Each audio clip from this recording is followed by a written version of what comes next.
Българската актриса Елена Петрова, позната от десетки телевизионни сериали и театрални постановки, разтърси страната с откровено интервю, в което говори за най-трудния период в живота си, загубата на майка си и борбата с депресията, която последва.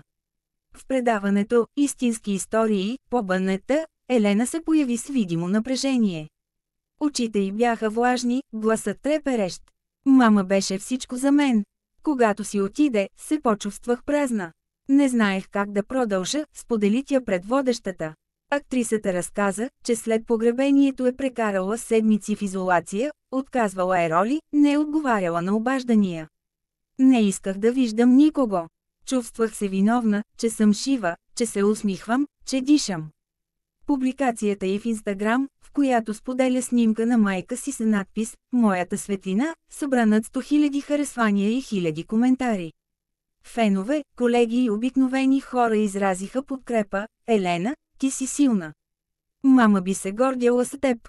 Психолози, поканени в студиото, коментираха, че подобни откровения от публични личности помагат за разбиване на стигмата около психичното здраве.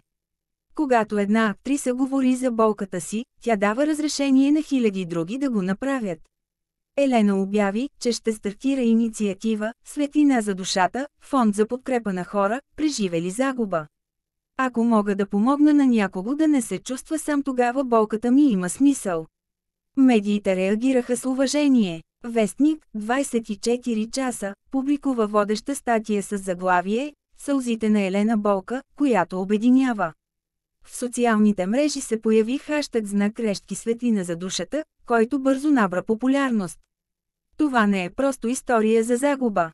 Това е история за смелостта да говориш, за силата да се изправиш и за любовта, която остава дори когато хората си отиват. България слуша, България чувства, България подкрепя.